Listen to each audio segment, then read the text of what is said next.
trying to do several things at once. One is solidify the bilateral relationship with Israel.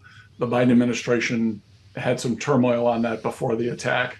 He's trying to arrange for some sort of humanitarian relief for those in Gaza who are innocent and who may be victims here of the war that is going on. But he's also there to talk about what the future governance situation in Gaza will be.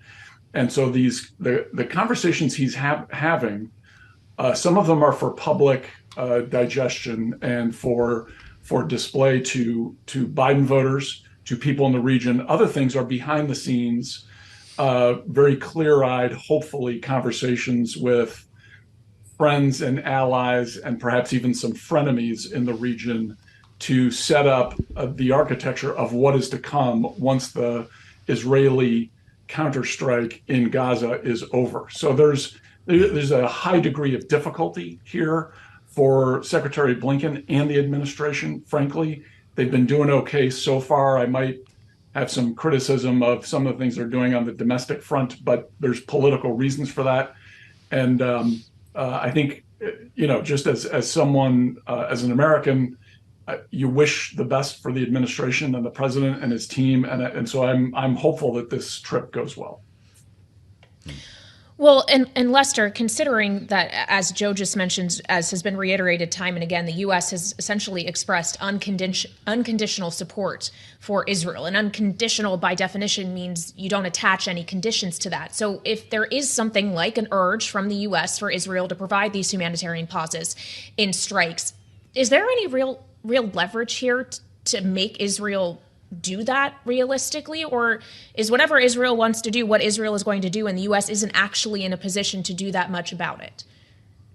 It's a great question. I think the reality here is Bibi Netanyahu's in a tough spot. And he is, my sense is, he and his war cabinet, of course, he's not the sole decision maker anymore because they've got a coalition arrangement in Israel making these decisions. But that government is working in lockstep with the Biden administration. So while the conversation about pauses and ceasefires and that kind of thing is perhaps for public consumption, behind the scenes, there's a different conversation happening. This is what statesmen and women have to do to get the job done. And I think the Netanyahu and his allies, new allies in the government, are actually working pretty well in concert with the Biden administration.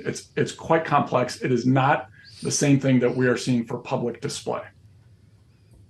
Secretary Blinken today not only speaking to the need to protect civilians, but said part of his trip was an attempt to keep this from escalating. Is that possible, Lester? What's your realistic view?